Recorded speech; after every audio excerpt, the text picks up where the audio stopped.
Hi, good evening, everyone. Welcome to Breaking the Chains of Laziness. Here we're diving into workplace dynamics. Today we are talking about laziness at work, whether it's putting things off, lacking motivation, or just not feeling like doing tasks. It can really slow down our work and make us feel down. But don't worry, we have got experts here to help.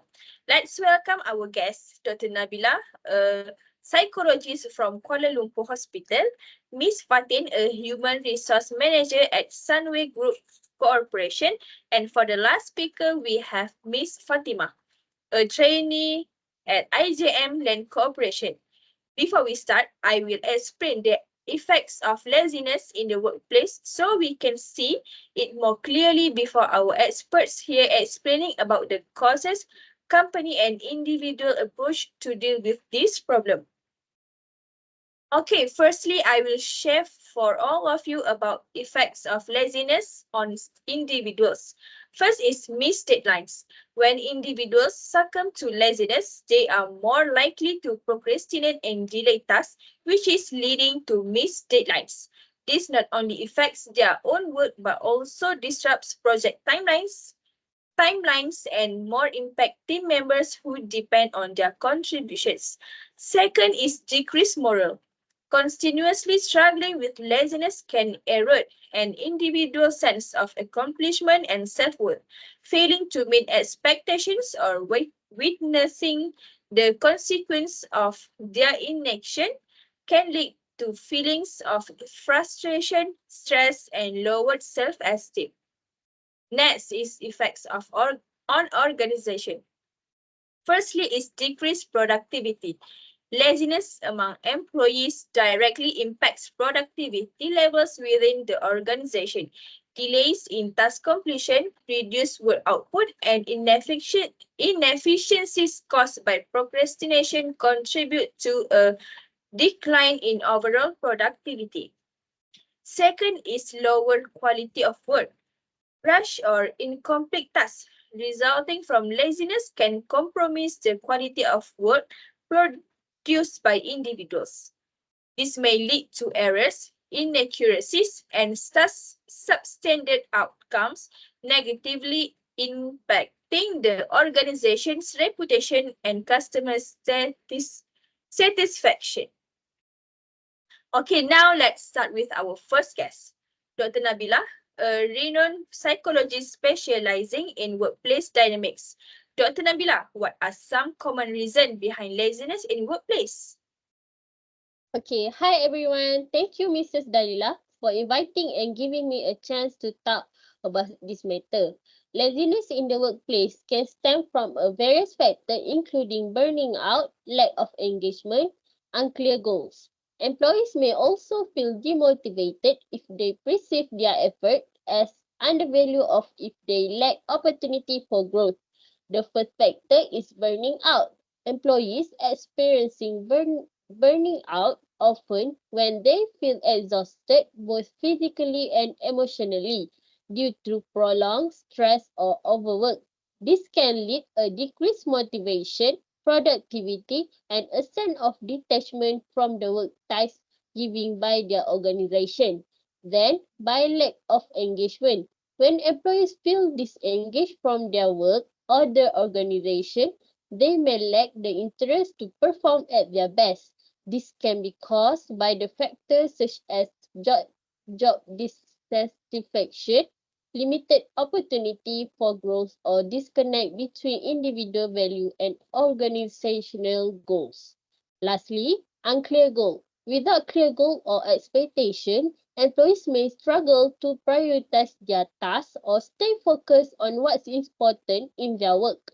This ambiguity can lead to confusion, procrastination, and ultimately decrease productivity. Thank you. That's all. Okay. Okay, that's amazing point, Dr. Nabila. I also faced burnout before, so this effect leads me to have a lack of motivations to do work. Now let's turn to our next guest, Miss Fatin, a seasoned HR manager with over 1.5 decades of experience.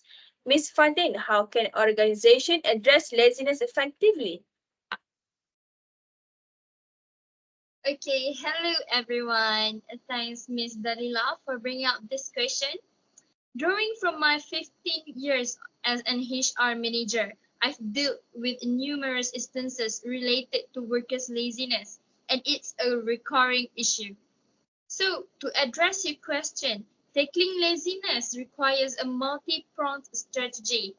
Firstly, organizations need to cultivate a culture of accountability and set clear expectations. Secondly, leaders should promote open communication and feedback channels to deal with any root causes. Also, providing chances for skill enhancement and acknowledging good work can reignite employees' motivation. So, now we talk about foster a culture of accountability and clear expectations. Establishing clear goals, objectives, and performance expectations for employees is a crucial. When expectations are transparent, employees are better able to grasp what is required of them and feel responsible for their work. Implementing systems to monitor progress and holding employees accountable for meeting deadlines and performance targets through regular performance reviews, feedback sessions, and acknowledgement of achievement is essential. Encouraging a sense of ownership and responsibility among employees by empowering them to take charge of their work and contribute to have overall success of the organization further strengthens accountability. Encouraging open communication and feedback is crucial in any workplace setting. So we can make it happen by creating a safe space for expression. Let's build an environment where employees feel comfortable sharing their thoughts and ideas without fear of backlash. Whether it's through open door policies or regular one-on-one chats, fostering openness is key. Number two, listening and taking action. It's not just about hearing, it's about actively listening to what our team has to say. When employees know their feedback matters and see action taken on their concerns, it builds trust and boosts morals. All right, let's talk about how we can give our team members the chance to shine and grow. So firstly, giving credit where it's due. It's mean recognition goes a long way in keeping our team motivated. Whether it's a simple great job or something more tangible like award or bonuses, acknowledging acknowledging the hard work boosts morale and keeps them engaged.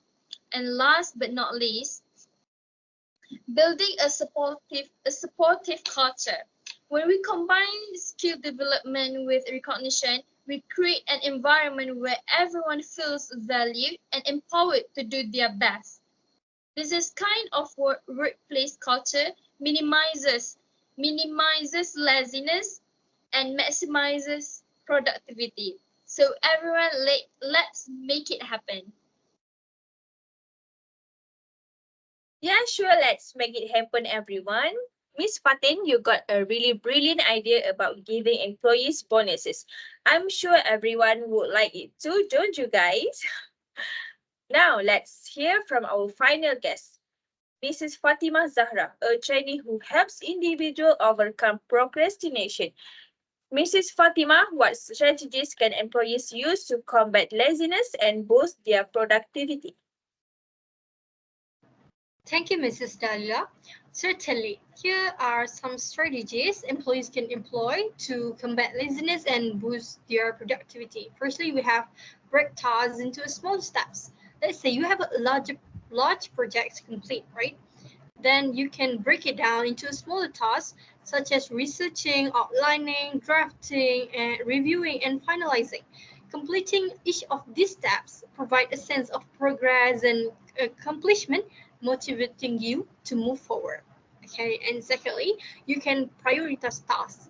Okay, for instance, if you have multiple tasks to complete, prioritize them based on deadlines and importance. For example, if you have a report due tomorrow and an email to respond to, focus on completing the report first and to meet the deadline. And thirdly, you can create a structured routine by establishing a routine where you allocate a specific time blocks for different activities. For example, designated 9 to 11 a.m. for focus on work projects and 11 to 11:30 a.m. for a short break and so on. Having a structured schedule helps in managing time efficiently and staying on track. And other than that, you can also eliminate distraction. We also always have distract during work, right? Identify distraction in your work environment and take steps to minimize them. For instance, if you're easily distracted by social media notification, turn off the notification and or use apps to block access to distracting website during work hour. And lastly, you can use time management technique. For example, if you're using the Pomodoro technique, work for 25 minutes with full focus, and then you take a 5-minute break. Repeat this cycle several times and take a longer break after completing a set of cycles. This helps in maintaining focus and productivity.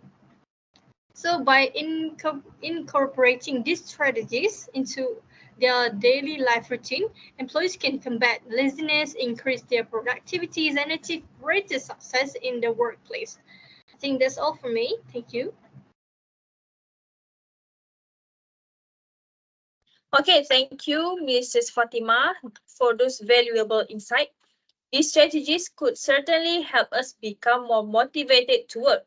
Thank you for turning into breaking the chains of laziness tonight. We have had some thought-provoking discussion and insightful contributions for our guests. Before we end, I would like to extend my gratitude to our wonderful panelists for sharing their expertise and perspective. Your insight have truly enriched our conversation. Remember, the dialogue doesn't end here. Keep engaging, keep questioning, and keep seeking understanding. Together, we can continue to explore the issue that matter most and work towards solutions. If you miss any part of tonight's show or want to revisit any any of our discussion, you can find it on our website and our social media channels. Until next time, stay informed, stay curious, and stay engaged. Good evening and take care, everyone.